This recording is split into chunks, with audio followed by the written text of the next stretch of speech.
During the early centuries of the Roman Empire, gladiatorial games played a central role in public life.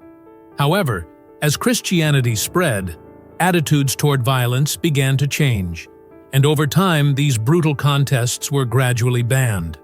This raises an important question. What happened to the gladiators once the games were outlawed? That is what this video will explore. The end of gladiatorial combat did not occur suddenly, but rather through a slow and gradual process. One of the first major steps toward this change was taken by Emperor Constantine I the Great, the first Roman emperor to embrace Christianity, whose reforms began a religious transformation that would permanently reshape the empire. In 325 AD, Constantine issued an edict formally prohibiting gladiatorial combats. For him, already seeking to align imperial policy with new values, gladiatorial games were incompatible with the idea of peace and morality that should characterize the empire. Yet, despite the decree's symbolic weight, its practical effect was very limited. In several provinces, the ban was semi-ignored. Gladiator fights still held enormous appeal among the Roman people who saw them as an essential part of culture and leisure. For many, the spectacles were more than entertainment. They were moments of collective gathering, celebration, and even affirmation of Roman identity. This explains why, even with the imperial order, many arenas continued to operate. There were also political interests involved. The games had always been used by rulers as a way to win popularity and keep the people entertained. Canceling the fights meant giving up a powerful tool of social control, something many local leaders were unwilling to do. Therefore, even with the formal ban, provincial authorities in various regions preferred to turn a blind eye and continue offering the games the populace demanded. The definitive prohibition of gladiator combats in the West came almost a century after Constantine's first attempt. According to the account of the Christian historian Theodore of Cyrus, the change was sparked by the action of a monk named Telemachus, also called Olympus. Coming from his homeland to Rome, he is said to have arrived in the imperial capital in 404 AD, just as a gladiator fight was being held in the Colosseum. On witnessing the bloody spectacle, Telemachus decided to act, moved by his faith and by the conviction that such violence was incompatible with Christian teachings, which had already become the empire's official religion. With that, the monk did something unthinkable. He leapt into the arena and tried to separate the combatants, interrupting the fight. The gesture, however, was not received with admiration by the crowd. On the contrary, the spectators who were expecting blood and excitement were enraged to see their entertainment interrupted. Amid the uproar, the onlookers began to stone Telemachus, and he ended up being killed then and there before everyone's eyes, becoming a martyr. Emperor Honorius, who was in Rome at the time and who was also a Christian, was shocked by the scene.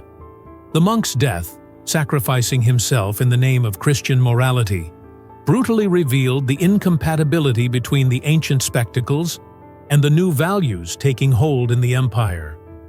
Moved and horrified, Honorius decided it was time to put a final end to gladiatorial combats. Soon after, he issued an edict permanently banning gladiator fights throughout the Western Roman Empire. With the definitive ban on combats, the gladiator profession ceased to exist, and the lives of these men took new directions, almost always hard to reconstruct precisely, since ancient sources say little about their fate after the arenas closed. Even so, from the information we have, it is possible to infer what happened both to the gladiators and to the structure that supported them. The first impact was the closure of the Ludi Gladiator, the gladiator training schools. These establishments functioned like true businesses responsible for training, buying, selling, and renting out fighters for the games. Without demand for spectacles, that entire network lost its economic purpose. Specialized training, investment in weaponry, and even contracts with game organizers simply disappeared. What had once been a profitable business, propped up by popular taste and by the sponsorship of politicians seeking popularity, collapsed. From a social standpoint, the situation was even more complex. Most gladiators were slaves, prisoners of war, and convicted criminals, often forced to fight. A few free men also volunteered for the profession in search of money or glory, but they were exceptions. Even when a gladiator gained his freedom, he carried the stigma of infamia, a legal and moral label that marked certain groups as dishonored in Roman society. This meant that even when freed, gladiators were rarely accepted as full citizens or respected within the community. Without the arena, these men had to find new ways to make a living. Those with greater experience and physical strength probably used their skills in security-related activities. It is quite plausible that many served as bodyguards for wealthy families or local political figures. Since in the instability of the late Roman Empire, private protection was in high demand.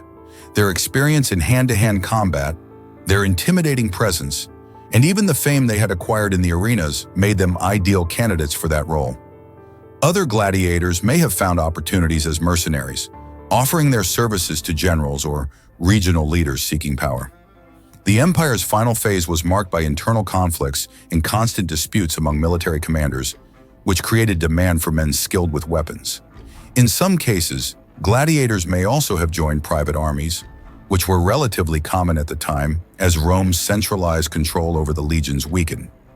In such forces, the former gladiators' discipline and their familiarity with weapons could be put to use in skirmishes and local battles. However, not all had access to such opportunities. Many ex-gladiators without wealthy patrons or generals interested in their services had to look for simpler means of survival. It is likely that some returned to rural activities, working as tenant farmers on agricultural estates or as seasonal laborers in the fields. Others may have entered the urban world, taking on modest trades as artisans, porters, builders, or small shopkeepers, trying to rebuild their lives away from the spotlight. It is important to remember that in the Eastern Roman Empire, gladiatorial fights persisted for some time, though on a smaller and less frequent scale. The true final end came only almost a century later when Emperor Anastasius I issued around 500 AD, an edict that definitively extinguished the practice. The last known record of a spectacle in the Colosseum occurred in 523 AD during the reign of Theodoric the Great, the Ostrogothic king who ruled Italy after the fall of the Western Roman Empire. The event was a Venetian venatio, meaning combats and hunts with wild animals. In these shows, lions, leopards, bears, and other exotic beasts were hunted and killed before the audience. Although there was still violence, these events were considered more acceptable since they involved beasts rather than men killing men. So what did you think of this story about the fate of Roman gladiators? Leave your opinion here in the comments.